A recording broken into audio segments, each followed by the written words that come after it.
My friends, welcome back to the MD Medic Podcast. Today, we are going to discuss why high-value men should believe in God, why they should have a moral grounding, and more importantly, we're going to discuss the logical evidence for God's existence. Let's go.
Alright guys, go ahead and give us a like and a subscribe for this channel. These are the most important metrics that YouTube uses to boost up this channel and the algorithm so that more people can hear this message to become a conqueror just like you.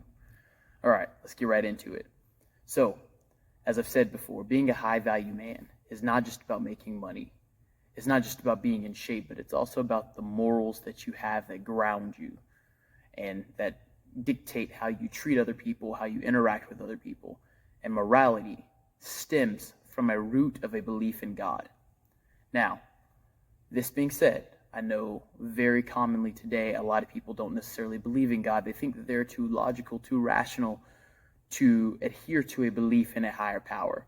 But what I'm going to do in this episode is walk you through the reasons why I believe in God and why I've chosen to follow the faith that I find. Because I do think that it's important that you guys espouse a belief in God in your journey to become a high-value man. So let's get right into it. I'm going to try to break down my belief in God using nothing but scientific data, historical evidence, and arguments of philosophy. What I'm not going to try to do is use, religious experiences to convince people why I think God exists. Now, have I actually witnessed real miracles? Yes. Have I seen the sick be healed? Yes. Have I seen demons cast out? Yes. I've seen these things with my own eyes. But I know that using those kind of anecdotes is not going to convince anyone. So I would like to make an argument for faith based on scientific, philosophical, and historical data in that order. So let's get right into it. So I'm going to start out with the scientific reasons why I believe in God. And in order to really go through those things, I think I need to kind of break down the opposing views. So the most commonly accepted non-religious view of how the universe came into existence is the theory known as the Big Bang Theory. You guys have all heard of it before. It basically gives the idea that the universe was nothing at one point, and then there was a massive, powerful explosion in which all of the matter and energy that we see in existence today came from, that the universe expanded greatly and rapidly outwards from the central explosion with no apparent cause. So let's talk about why I think the Big Bang Theory is not an accurate concept to explain how the universe came into existence, and how I think that scientific logic necessitates the need for a creator.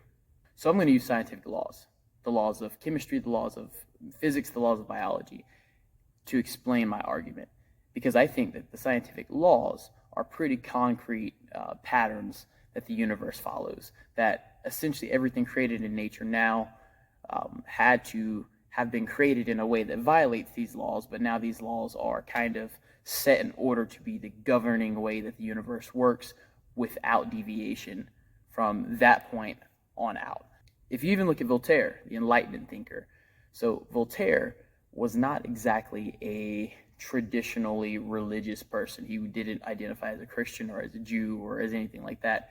He was a deist, meaning he believed in the existence of a God, of a higher power who had to have created the universe, and he believed what was called the watchmaker theory, which basically means that just like it takes an intelligent designer of a watch or a clock to put the parts together in order to work on its own, for this machine to function and work on its own, and then they stepped back and the machine ran smoothly on its own in perpetuity, and the watchmaker did not have to influence the system anymore from that point. Voltaire, who was an Enlightenment thinker, a man of science, who did not even believe in the traditional aspect of religion where God frequently interacts with humans and with society on the world, he saw God as a watchmaker. And I'm pretty sure that he was going to agree to some of these theories that I lay out. Even though I don't exactly agree with how Voltaire saw the world, that God does not interact with people, I believe that he does. Voltaire and many of the other Enlightenment thinkers subscribe to this theory that God set the laws of the universe in place and then allowed the universe to run independently from him by following these laws. So I'm going to use the laws of nature to back up my argument of why God has to exist. So with the Big Bang Theory, you look at the first law that I'm going to discuss, and it's the law of conservation of matter, which basically is a proven law that says matter cannot be created or destroyed, it only changes form. So we have not in science discovered how matter is created, how new atoms are formed. They've always existed according to science. They've always existed, and they just change forms, and matter from one place becomes matter in another. Matter from this exploding star becomes, the metal that you build your car out of.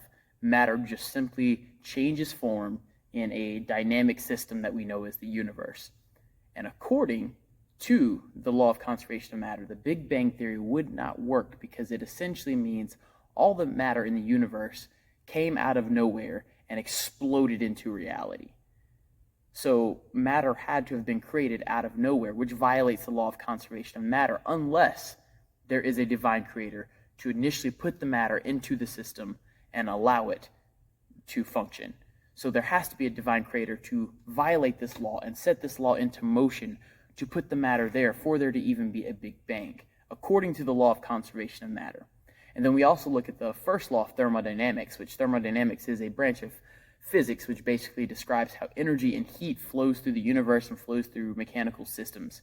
So the first law of thermodynamics is the conservation of energy. In other words, the first law of thermodynamics says similar to the law of conservation of matter, which basically means that energy cannot be created or destroyed, it just changes form. So if the universe did not exist, if there was nothing there was no atoms, there was no light, there was no particles, there wasn't any energy, where did the energy needed to create this supermassive explosion to throw energy and matter all throughout space in the idea that we call the Big Bang? Where did that come from? There has to have been an energy input from an outside source, i.e. a creator, i.e. God, according to the law of thermodynamics, which says that energy cannot be created or destroyed out of nowhere, it can only change form. So someone who sits above these laws, who sits above the universe, who has the authority to violate these laws, had to have input energy and matter into the system for the Big Bang to even work. Now we're going to look at the second law of thermodynamics, which basically is the law of entropy.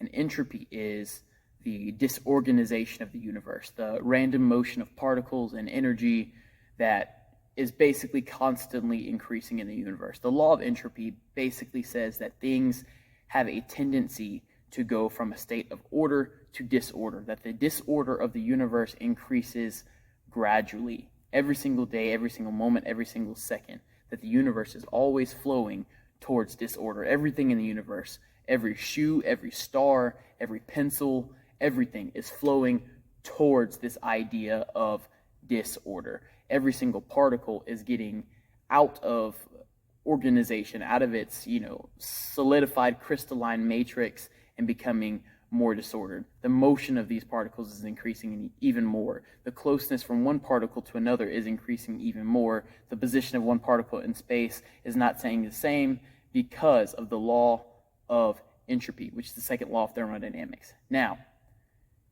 here is another place where the Big Bang violates this theory. If a supermassive explosion that throws all of the matter and energy that we know now out into space at light speed can create the universe that we know today, it would have to violate the law of entropy. And here's why. If all the matter, let's just say all the matter that we see in the universe just out of nowhere came into space, which violates the law of conservation of matter, like we spoke before, and all the energy that's in the universe out of nowhere just came into space. Let's just say this happens, which violates the first law of thermodynamics, and that all of these, particles and all of this energy was in a singular point in space that just decided to, out of nowhere, explode for whatever reason. Let's just give the Big Bang argument that. Let's say the Big Bang does happen, and all of the energy and all the matter in the universe is thrown outward at light speed, and nothing has any distinct shape or form. How would it, with the law of entropy given, that all of this random exploding, flying, spewing mass and energy would be able to coalesce together in perfect organization into stars, planets, galaxies? That violates the law of entropy, because we're taking a system of disorder and heading towards order, which is a violation of physics. Everything is supposed to start in order and degenerate into disorder. That is the law, the non-negotiable law of physics as we know it. Now, I did have a really cool conversation with a guy who's an atheist. He's also a very intelligent physicist, and his counter argument to this is that this was not a violation of the laws of entropy, because before the Big Bang, he says that all of the matter in the universe was perfectly ordered. All of the quarks and subatomic particles that make up atoms and the components of atoms were perfectly ordered and packed tightly and arranged and neat in the universe, and something happened to trigger the Big Bang and basically blasted all of that out into oblivion, and then they coalesced into more disorganized forms, i.e. atoms. But for even that to happen, there has to be in somewhere in the pathway a violation of the law of entropy, because let's just say, yes, they are more disordered once they go from perfectly aligned and sorted quarks and subatomic particles into more disorganized and variable atoms. Even at that point, these crazy distributed atoms of different types have to decide to come together into distinct structures, into distinct metals and rocks and atmospheres and stars and galaxies. They have to go from the state of disorder into order at some form in this process of the Big Bang Theory. With that being said, the Big Bang Theory does not work unless there is a creator who sets all of the matter and all of the energy into motion, and with his authority commands everything that exists to just explode out into oblivion and create the universe. And from that point, he sets the laws into motion after his authority overruled them. He created the laws after the point of setting them into motion, setting the galaxy, setting the universe, setting all the matter into motion. For me, the Big Bang Theory doesn't make sense. Even if you've considered even further the law of inertia, that is one of Newton's laws of physics. The law of inertia basically says an object that is in motion will stay in motion until acted upon by an outside force. Likewise, an object that's at rest will stay at rest until acted upon by an outside force. That essentially means if I were to take an object and I were to throw it across the room, it will not stop until it either hits something or hits the floor. We all know that. An object will continue flying until gravity pulls it to the ground, until air drag, air resistance slows it down, until it hits another object. Likewise, an object that is sitting still will not move until I push it. That is the law of inertia. It has not been proven wrong in macrophysics. It is a law. It is a foundational pattern that the universe follows every single time. So imagine this. there's a big explosion. Let's just say the Big Bang is possible. Let's just say the laws of entropy, the laws of conservation of matter, the laws of conservation of energy are violated and the Big Bang somehow happens. Let's just give them that all of these violations of the laws of physics are just violated and the Big Bang does happen and all the matter in the universe is just thrown out in light speed. If I can't throw an object at 5 miles an hour and it not stop in midair, what makes you think that all of the matter, all of the energy in the universe will stop in this exact spot that it's supposed to be, the exact spot where it is now in the universe? What makes you think that it'll stop there when it is traveling at light speed from the explosion of the Big Bang? And just to give you an idea, if I were to take, a pencil and throw it across the room, I'd probably be throwing it at about 20 miles an hour, just a light toss.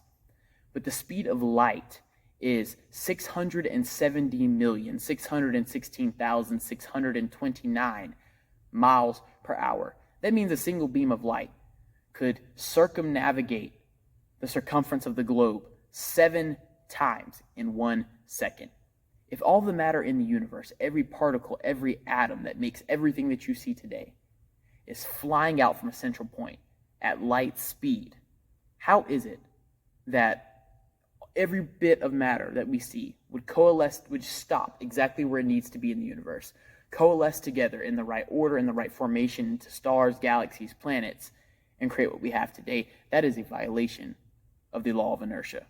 If the pencil that I'm throwing at 20 miles an hour won't stop in midair where it needs to be, where I want it to be, what would make you think that all of the trillions upon trillions upon trillions of atoms in the universe getting thrown out from a central point at light speed would stop and then coalesce together in perfect order from disorder? It doesn't make sense. We'll also look at the law of gravity and Einstein's theory of relativity. According to those theories, gravity is the biggest player in the universe. It is what determines our perception of time. It is what determines the shape and the structure of galactic bodies and celestial bodies like stars. Essentially, the idea is that every bit of mass in the universe exerts a bit of gravity, meaning everything, every rock, every atom, every planet has a pull that it exerts on other objects in the universe, draws them to itself. And the idea behind the Big Bang Theory is that once all of this matter was hurled out into space at light speed, then there was little pockets of density in the universe where, particles were more densely packed than in other places. These particles were drawn together by gravity. The ball of matter got bigger and bigger and bigger, and then all of a sudden stars started forming as more matter started collapsing into each other and creating stars, and then stars started, swirling together into galaxies, things like that. But if you really think about it logically, wouldn't you think that in the universe that's huge and a bunch of random disordered particles, the first place in the universe that would become the most densely particle packed and creates the largest mass would all of a sudden attract the mass of everything else in the universe, and then everything, all the other particles and matter would just collapse into that one point and create a black hole? If you really think about the laws of gravity and the theory of relativity, then the idea of the Big Bang doesn't work, because the first consolidation point of matter in the universe would be the place where everything coalesces into, and then the universe wouldn't be able to exist because all the matter would collapse on itself into a black hole, and we'd be back at point A. So there has to be a God in order to set all of these things in motion. The Big Bang Theory just doesn't work, especially when we look at the sheer scale of the universe. For example, in our galaxy, the Milky Way galaxy, there is an estimated 300 billion stars in our Milky Way galaxy. And just out in the universe, we used to think that there is 100 billion galaxies in the observable universe, which we basically measured that based on data from the Hubble telescope.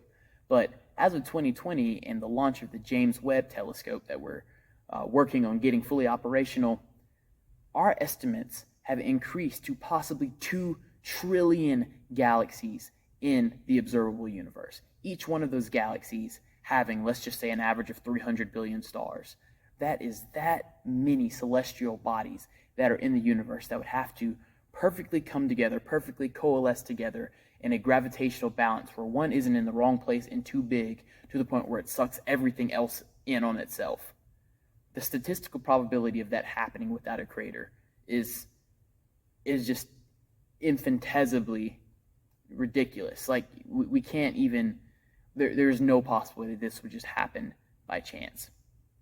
And now let's even look at, life as it exists on Earth and the theories that don't involve God that basically postulate how they thought that happens.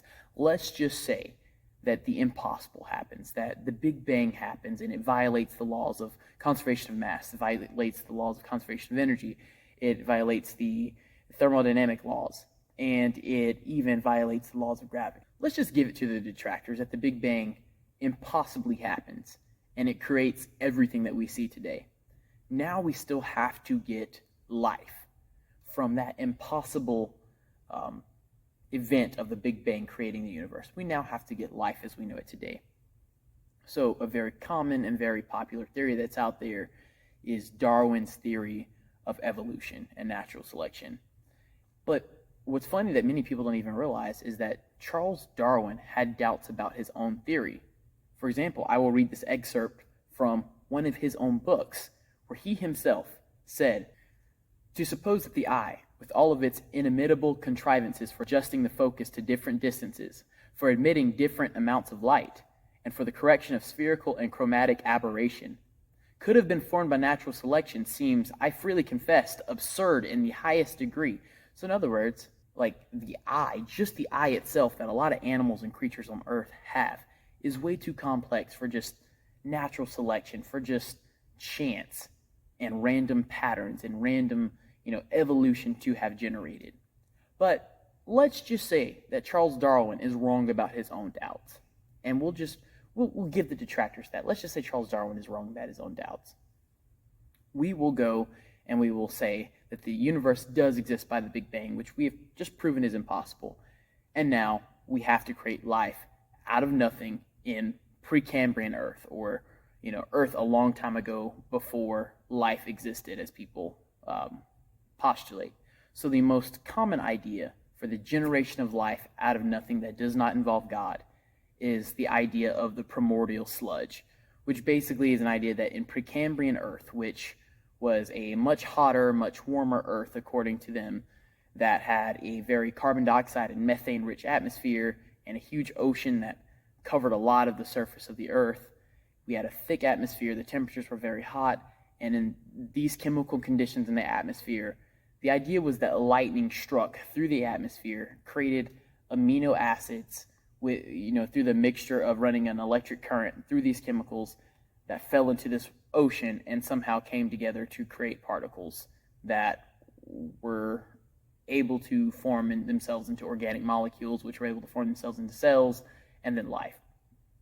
And the idea behind this comes from the Miller-Urey experiment that was done in the 1900s, where basically two guys, Miller and Urey, they tried to recreate what they thought was the Precambrian atmosphere inside of a test tube, inside of a flask, where they had the methane, the carbon dioxide, they ran an electric current through it, and they basically saw that what collected in the water at the bottom of the flask was a bunch of amino acids and amino acid precursors and things like that. And it has been proven that this did happen. No one doubts that this happened.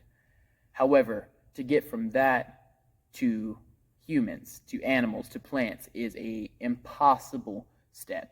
Because essentially the theory says that we went from these amino acids that were by chance created through lightning strikes in the atmosphere that fell into this big worldwide ocean, that these amino acids had to come together into proteins, which, by the way, proteins are long chains of amino acids, some of them hundreds and thousands of amino acids long. And if one amino acid is out of place, it can destroy the structure and function of the entire protein. But they said that somehow lightning struck in the atmosphere and dropped trace amino acids into this worldwide ocean, and all of these trace amino acids happened to come together and find each other to make protein chains. And protein chains that were, different from each other enough to come together into more complex structures, i.e. micelles, which are basically, protein structures which are folded together, where on one side of the protein It is hydrophobic, and on the other side is hydrophilic. Hydrophilic means it's attached to water. Hydrophobic means that it tries to go away from water, and that these proteins came together and created micelles, which are these bubbles of protein, which essentially have the hydrophobic side facing to the inside away from water and the hydrophilic side facing the outside. We had amino acids that came together in this worldwide ocean to create perfect proteins. These perfect proteins happen to find each other in the right combinations to fold into larger protein structures, which created micelles.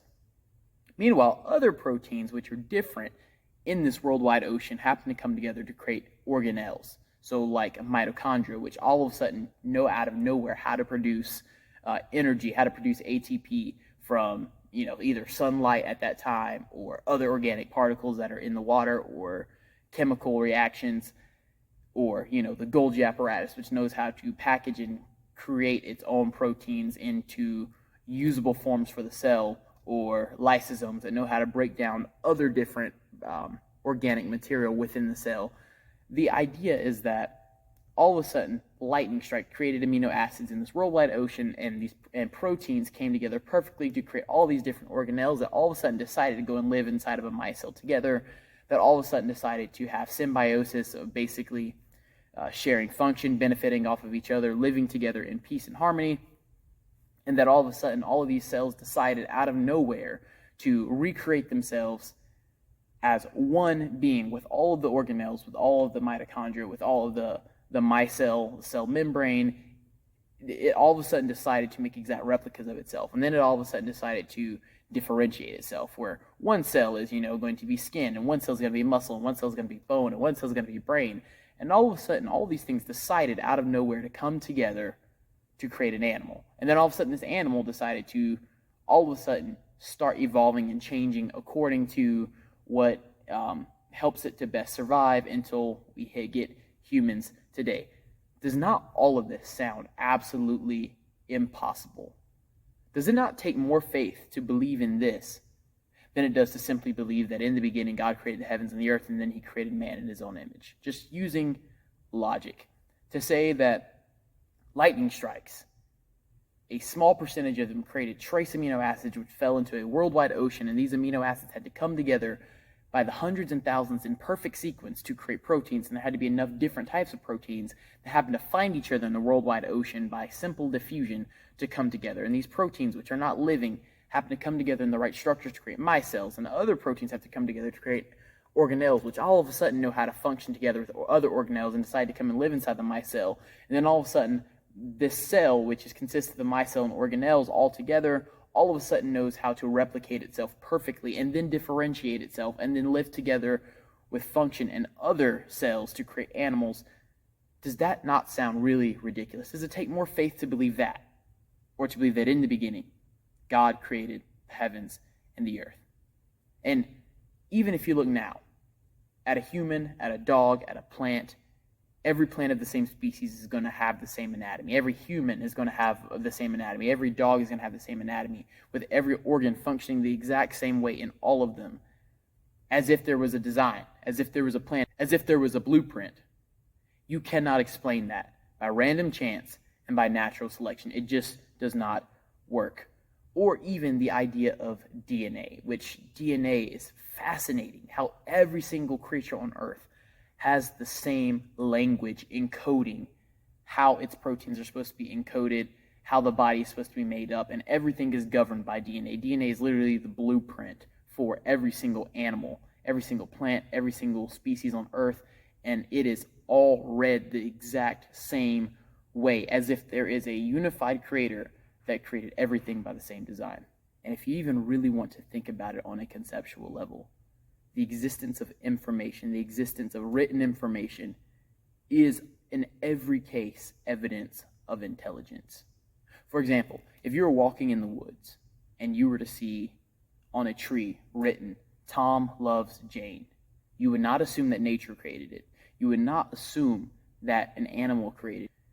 You would automatically know that an intelligent human who is capable of forming language created that information. If you were walking in the middle of nowhere in the Amazon rainforest, away from any civilization, and you found a piece of stone that had legible words and legible writing and language on it, that conveyed information, you would know that that language came from intelligence.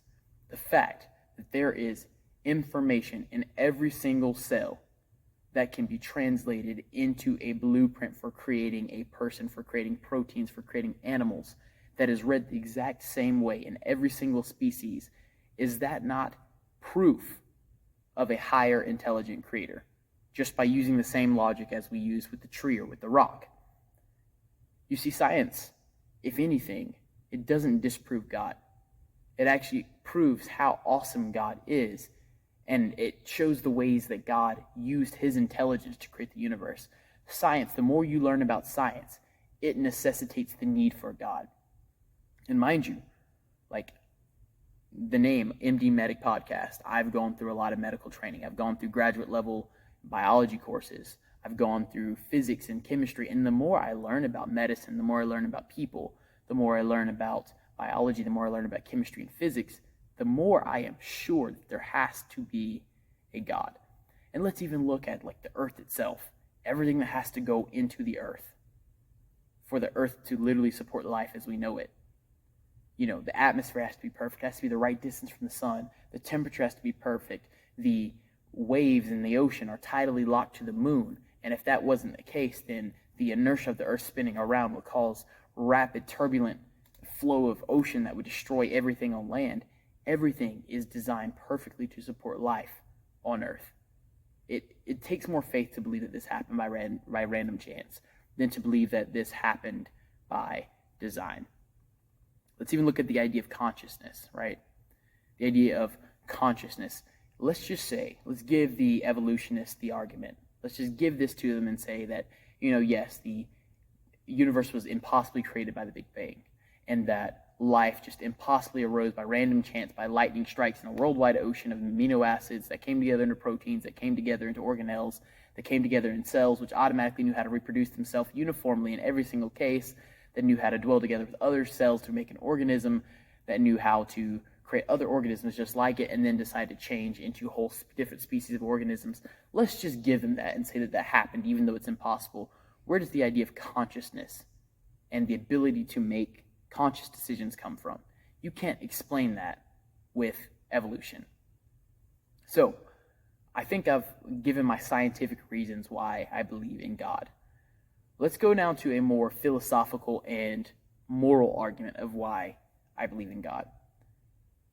We can pretty concretely say that even most atheists believe in right and wrong, and that evil exists. Let's just look at this philosophical argument. For evil to be able to exist, there has to be a concrete standard of good against which to contrast this evil. And for there to be a concrete standard of good that everyone can agree is good, because most people across most cultures have the same baseline sense of good and evil. For there to be a concrete ideal of good to contrast a concrete ideal of evil that almost everybody has of what's evil, like, murdering children is evil. Stealing things is evil. Everyone pretty much agrees on that throughout the entirety of human civilization. For there to be a concrete idea of good and evil, there has to be a central moral anchoring point, and that point would be God. For there to be evil, there has to be a objective good in the universe, and that would be God. And even if you think about this further, this baseline sense of morality that all humans have, it doesn't even have to be taught, it's innate. For example, if you were to, and they've done experiments about this, if you were to take a child who has not been taught anything, who has not had any kind of moral guidance and moral structure in his life, you observe this child, the child has a instinctual and innate need and desire to hide when it's doing something like stealing cookies. When the child is doing something like hurting another child, the child will want to hide and not be seen and not to be discovered. Why? Because this child innately in its soul knows some things are good and some things are wrong, and the things that are wrong need to be hidden and not to be discovered because they are inherently wrong. It is ingrained inside of humans, the sense of right and wrong, that doesn't even exactly have to be taught. People who didn't grow up with a strong upbringing and a strong parental guidance, they want to hide when they do wrong things. They want to be secretive when they do things that are wrong. They don't want to be discovered across every culture because there's an innate sense of right and wrong. And for there to be an innate pattern of right and wrong and morality, there has to be the idea that God put that inside of humans, which is also what separates humans from animals, because animals do what's best for their survival. They don't necessarily have morality, because at times, morality violates the rules of evolutionary biology. You see, altruism, or the act of doing selfless good, is just that. It's selfless, and it doesn't always guarantee survival. Animals don't have morals because they need to survive. In the animal kingdom, you often see animals, like, easily stealing from other animals. You'll see a raccoon stealing eggs out of a nest. You'll see, one hyena taking food from another hyena.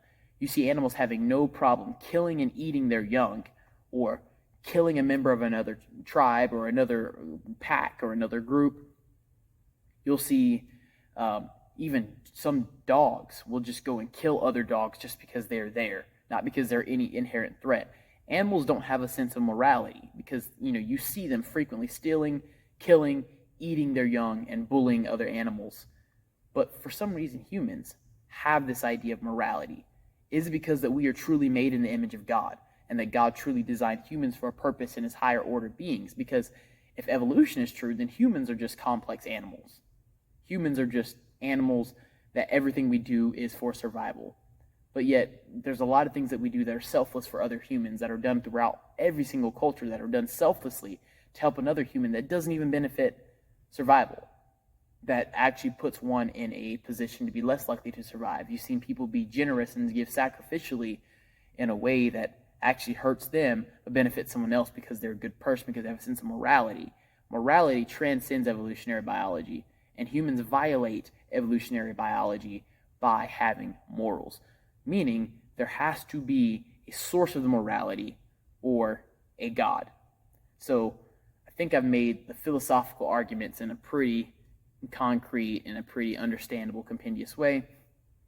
Now, I am going to go just with history and historical evidence of why I believe in God, and more specifically, why I believe in the Judeo-Christian God, just based off of historical facts.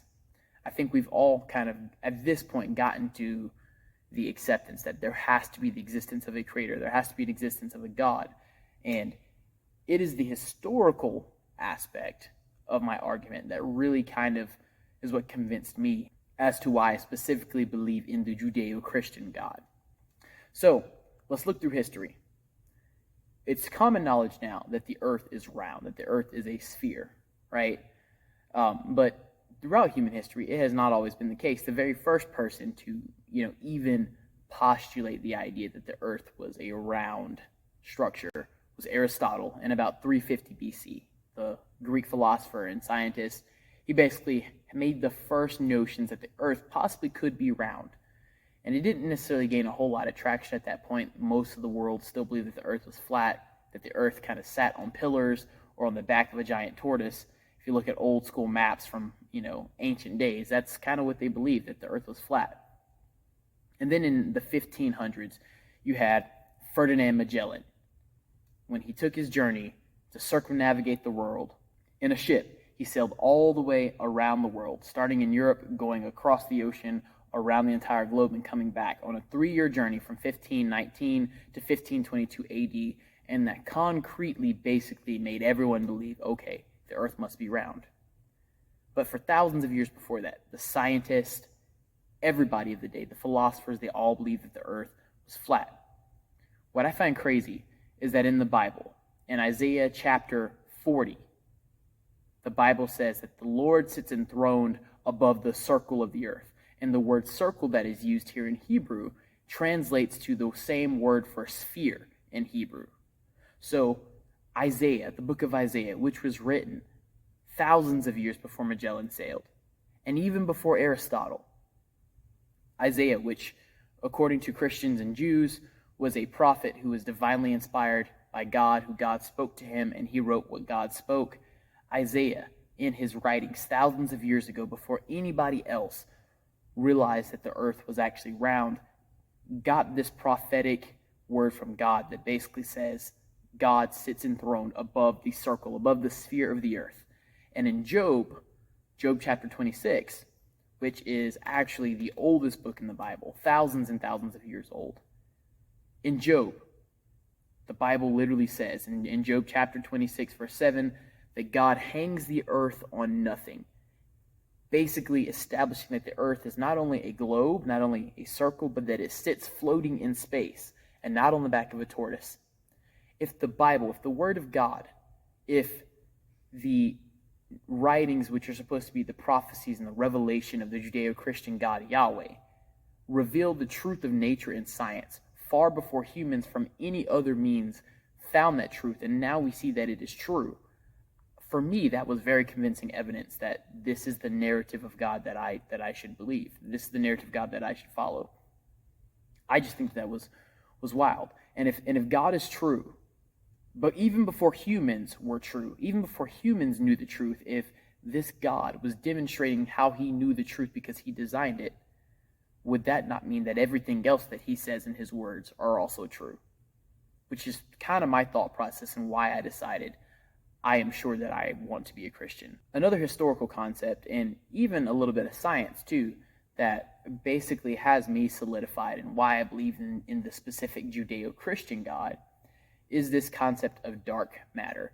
You know, in the 1900s, as humanity gained the ability to look out into space, to see the stars, the galaxies, and telescopes, and all these things like that, we started noticing that there's tons of galaxies and tons of stars, and started really wondering how it is that these huge galaxies that are hundreds of thousands of light years across could stay together in perfect swirling spirals of stars. When we look here on Earth, if you were to like stick your hand into a pit of sand and swirl it around, the little bit of sand on the edges of the swirl are going to fly off. They're going to fly off in tangential motion because of the mixture of centripetal and centrifugal force. And so the question arose, why don't the stars on the edges of the galaxies fly off into space because of the same centripetal and centrifugal force that is acting upon them? So scientists started asking the question, how are these holding in space? There must be something very massive in the middle of the galaxy in order to keep everything pulled in towards the center and keep things on the edge from flying off. But at the same time, if there was something that was just in the middle of the galaxy that was that massive, wouldn't that mean that the stars in the middle of the galaxy, due to the law of gravity, would fall into this and collapse into it and make a big black hole and then destroy that entire galaxy? What is this? So scientists could not figure out what this mysterious force, what this mysterious matter and object was that holds these galaxies together perfectly, you know, and makes the galaxies as we know them possible, to keep the stars perfectly swirling around, the stars on the edge from flying off into space and the stars in the middle from collapsing in. Something has to be there, and it must be a lot of it. There's a lot of matter that we can't see and a lot of mass that we cannot see in these galaxies. We know this mysterious matter has to exist. We know it's there. We can see its effects because the galaxies would not be able to exist without it. But we just can't see it. We don't know how to find it. We don't even know how to identify it. So we're just going to call this dark matter because something is holding the galaxies and holding the universe together that we can't see, but we know it's there. If we look in the Bible, if we look in Hebrews chapter 11, verse 13, we see the answer to this question, written thousands of years ago. And it says, by faith we understand that the universe was formed at God's command, so that what is seen was not made out of what is visible. That blows my mind. That the answer to dark matter that we're just figuring out has already been written in the scriptures of the Judeo-Christian God for thousands of years. Even more so, in Colossians chapter 1, we see this passage here. For him, talking about Jesus, talking about God, all things were created. Things in the heavens and things that are on earth. Things that are visible and things that are invisible. Whether thrones or powers or rulers or authorities, all things were created for him and by him. He is before all things, and in him all things hold together. So in other words, the answer to the dark matter enigma, that we can't even figure out what it is, we can't even exactly find it, we can't even identify it, but we know it has to be there to exist, the answer is right here in the scriptures of the Judeo-Christian God.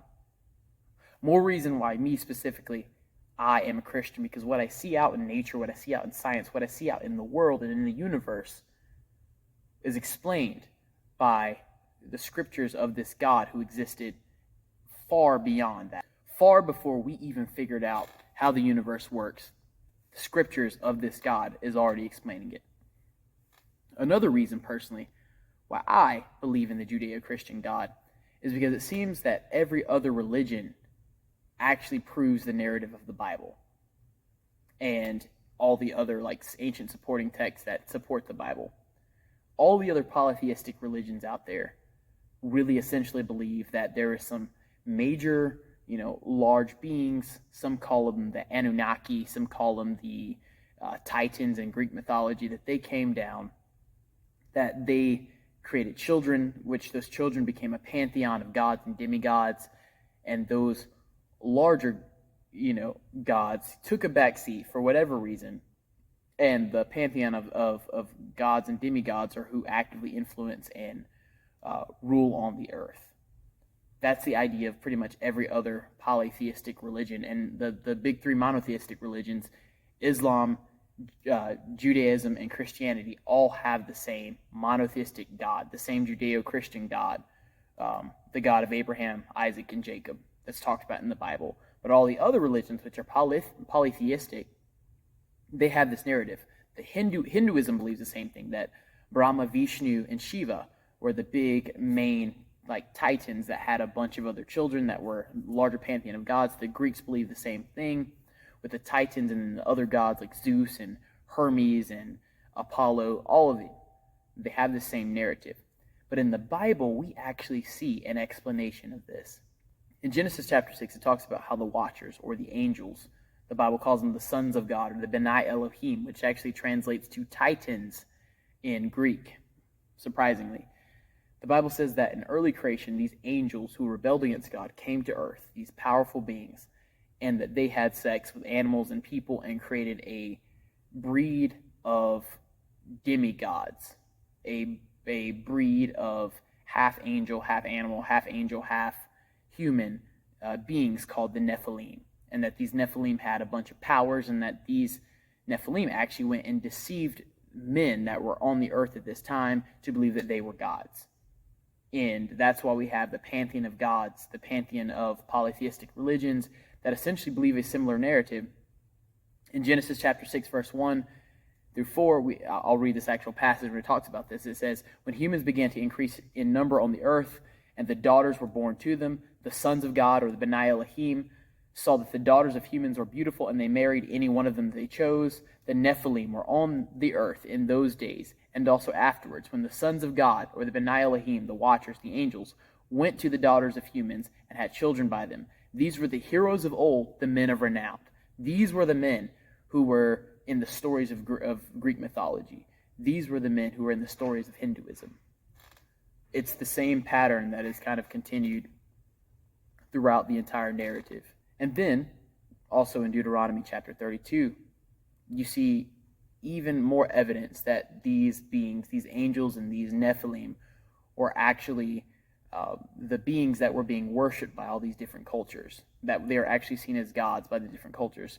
Deuteronomy 32, it says, "Remember the days of old and consider the generations long past. Ask your father, and he will tell you, your elders, and they will explain to you. When the Most High, as in God, gave the nations their inheritance, when he divided all mankind, he set up boundaries for the people, according to the numbers of the sons of God, which reigned over the lands." So these sons of God, these titans and their Nephilim, were actually seen as regional powers and regional false gods by a bunch of different people. And so, yeah, even the narrative of the Bible explains all of the other religions, which, for me, if there's an explanation for all the other religions in one religion, I think that religion that explains everything is the one that I find most credible. And a lot of people will say, well, you say all that, but what about all the fossil records that show, different animals and creatures that weren't on the earth in the time of modern times? What about all of these things that we see now? Doesn't that back up evolution? Well, I see even the Bible has an explanation of that. The Bible says in Genesis 1:1, "In the beginning God created the heavens and the earth." And then in Genesis 1:2, "The earth was void and without form, and the Spirit of God hovered over the face of the deep." But I believe that there was thousands and millions and billions of years between Genesis 1:1 and Genesis 1:2. The Genesis 1:1 explains God created the heavens and the earth, the universe, the galaxies, and everything. And then Genesis 1:2 is actually starting when God decided to create humanity. And thousands of different events and different animals and creatures could have existed in the middle between those times. And I think that kind of explains the fossil records that we see today. Also, if you look, anybody who's familiar with the Bible has heard the story of Noah and the ark and the big flood that covered the earth, but there's also another flood that is described in the Bible, in Jeremiah and in Job and in other places in the Bible, that happened before the flood that many people don't talk about. And basically, this first flood seemed to have destroyed everything on earth, that there was whole civilizations and animals and things that existed prior to what we know now that was totally destroyed. And I think after this destruction was when Genesis chapter 1 verse 2 starts. Because I'll read a passage from Jeremiah chapter 4 verse 23. I looked at the earth and it was formless and empty. It was formless and without void, and at the heavens and their light was gone. I looked at the mountains and they were quaking, at the hills and they were swaying. I looked and there was no people. Every bird in the sky had flown away. I looked, and all the fruitful land was a desert. All of its towns lay in ruins before the Lord, before his fierce anger. So God destroyed civilization before. But when it says in this first verse here, in verse 23, it's a description that Jeremiah says from a prophetic vision about how the earth was void and empty without form, which is the same way that is described in Genesis chapter 1, verse 2. And the earth was void and without form, and the Spirit of God hovered over the face of the deep, or hovered over the face of the waters. So there was all kinds of beings and life and animals and possibly civilizations before the current one that we knew that was destroyed by a flood, and then God started over and created humans as we know them today. And in this time before humans that we know today, there could have been dinosaurs, there could have been other civilizations, Cro-Magnon, all kinds of different things that God destroyed, which also explains why we're finding terrestrial fossils on the bottom of the ocean, or why we're finding ocean fossils on the tops of mountains, or even cities that we found underwater. It explains it all. And because the Bible narrative explains so many of the different things that we see in reality, I feel pretty confident in being a Christian. So as you know, the central figure of Christianity is Jesus Christ himself. And if someone can make an argument that proves the narrative of Jesus as told by the Bible, as told by the New Testament of the Bible, then one can essentially prove the whole ideology of Christianity. And believe it or not, there's actual historical evidence for the existence of not only Jesus as a person who actually lived, but even for the biblical account of his life and the feats that he did here on earth. So a lot of people who are critics of Christianity, of those who doubt that, religion is valid, a lot of them say that Jesus was a made-up figure who never actually lived. But I find this interesting. There's actually a good deal of historical evidence and historical documentation about the life of Jesus that are outside of the Bible and that are outside of the sphere of Christianity. For example, there was a first century historian who wrote history books of the Middle East.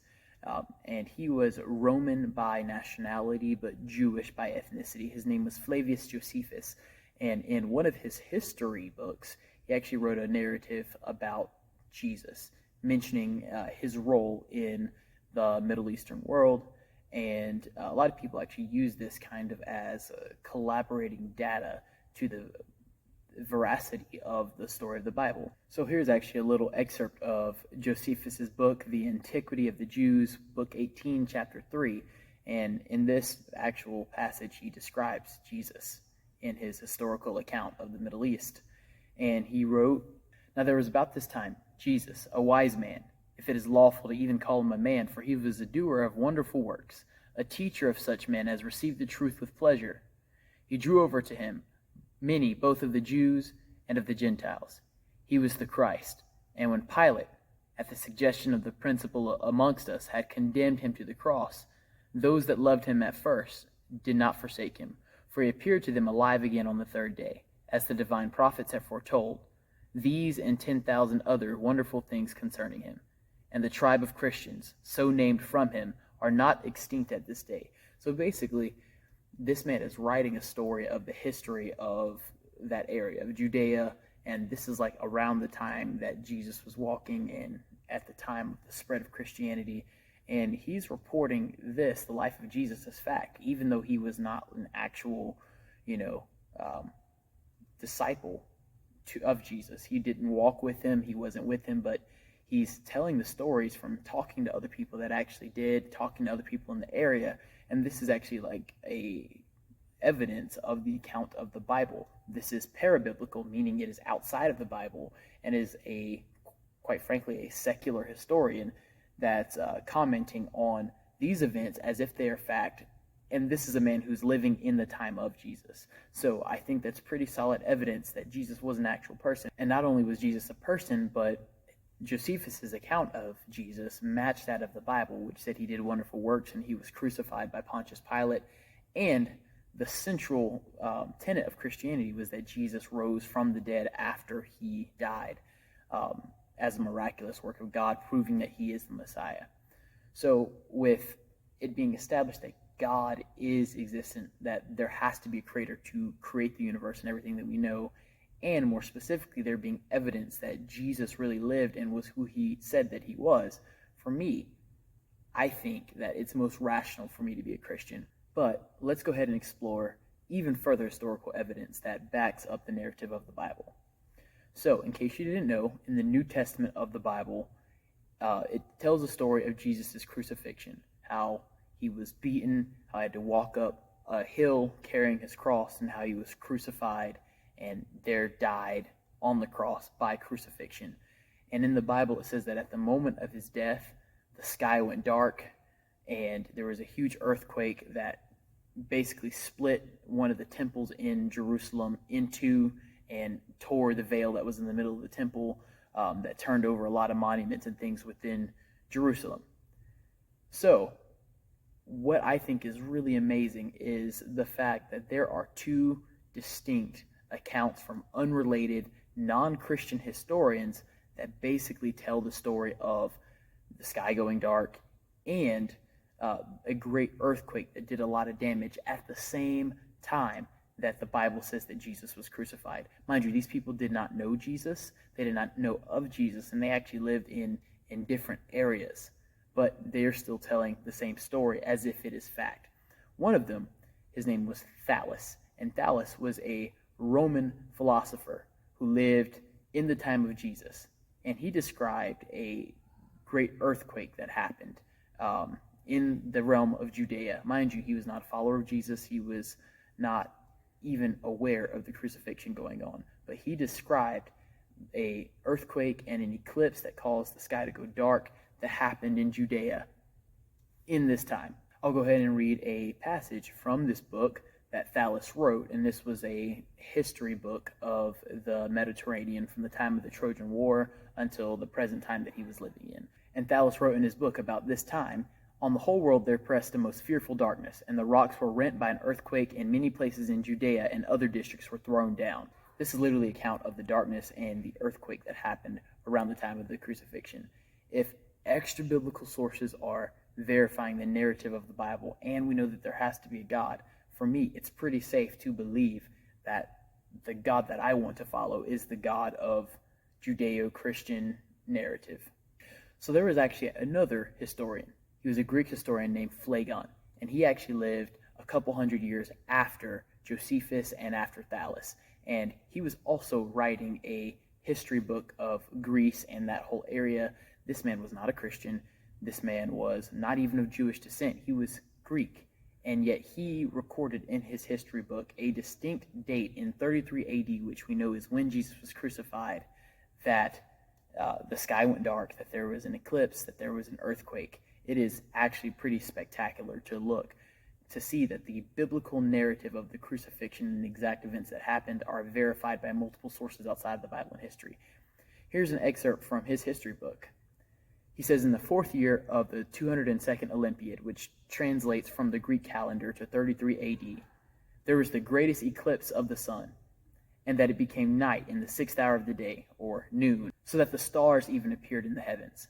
There was a great earthquake in Bithynia, and many things were overturned in Nicaea." So, once again, he is corroborating the story of the earthquake, and of the darkness. And to me, it's just so incredible how much evidence there actually is to believe, how much evidence there actually is in faith. And so, therefore, it makes it easy for me to be a Christian. And for me, the biggest piece of historical evidence there is that actually backs up the story of the Bible, that actually backs up the faith of Christianity, which I have chosen to ascribe to, is the fact that all 12 of the people who actually walked with Jesus, the 12 disciples, the 12 apostles that walked with Jesus in his time on the earth, as he did miracles, as he preached the gospel, as he did all of the things that we read about in the Bible of him doing, those 12 men, all of them died gruesome, horrible deaths, or faced gruesome, horrible punishments for the sake of Christ, for the sake of the story that they were telling about Jesus, and none of them bent. A lot of detractors will say that, after Jesus was crucified, he never rose from the dead, and the apostles made up an elaborate story that he rose from the dead and created a cult, and it was all a big fabricated myth and a fabricated lie to make them famous. But, we have in multiple historic documentation about how Peter, the chief apostle, was crucified upside down. That's how he died. He was basically told, either you deny your story of Jesus Christ, you stop preaching, or we're going to kill you. He was crucified upside down. Paul was beheaded. Other apostles were thrown off of the top of a temple. Others were sawed in half. Some were ran through with a spear and a sword. These guys were beaten. They were stoned. They were whipped. They were boiled alive, as John, the Apostle John, who ended up writing the book of Revelation on the island of Patmos. He was actually boiled alive. But all of them refused to recant the gospel. All of them refused to recant their stories of what they told about Jesus. All of them were willing to die for what they were claiming they saw, for what they were claiming they believed, for the message that they said that they saw firsthand with their own eyes. They were given a chance to deny it, but they decided they would rather die than deny what they knew was truth. And I'm going to say this. I don't know a single person that would be willing to make up a lie and die for that lie. Most people, if they make up a lie and it gets them famous, it gets them rich or whatever, if they're tortured, if they are threatened with being sawed in half or crucified or boiled alive, most people would very gladly abandon this lie to get out of the pain. Nobody is willing to die for a lie. No one is willing to be tortured for a lie. But the fact that 12 out of 12 apostles faced horrible, gruesome torture and all did not recant their story, to me, that is the biggest proof of the gospel. That is the biggest proof that this is the true narrative of faith. And that is why, for me, it is easy to be a Christian. In today's secular society, it has fallen out of favor to be a person of faith. It has fallen out of favor to have any strongly held religious beliefs, and everything is becoming so secularized. So many things are being presented as an explanation to why God doesn't exist, or as a reason why the world can exist without God. And to me, with all of the evidence given in scientific evidence, in historical evidence, in philosophical arguments, it takes more faith for me to not believe in God than to simply believe the obvious answer that there has to be a divine creator. And as men of value, I want you to espouse a belief in something bigger than you. You see, as I said before, being a man of value is not just about making money, acquiring status, and being respected by your peers, but it is also about being grounded in morality. It is also about having a firm character. And as we discussed before, morality is centered in a belief in God. The whole idea of good and evil is a matter of contrast between the nature of God and the nature of the opposition. Good comes from God. Evil comes from darkness, comes from the lack of God. And in order for you to truly be a good man, a man of character, a man of value, you need to understand there's something bigger than you. Put your faith in something that's higher than you. And I hope that I have helped make that easier for you to do. Because I feel like the strongest faith that one can have is a faith that they not only hold in their heart, but a faith that they hold in their mind, knowing that they can logically believe in something that is bigger than them, something that they can't see, something they can't physically touch, but they can see the effects of it in the world around them, and know that that is the answer, that is the way, that is the truth, and that is the light. And with that being said, I hope that it gave you something to think about, because that's what this podcast is all about. Making you the strongest, the richest, the wisest, the most compendious, the best version of you can be. Because that is the way of the Indie Medic podcast. Go forth and conquer. The world is yours.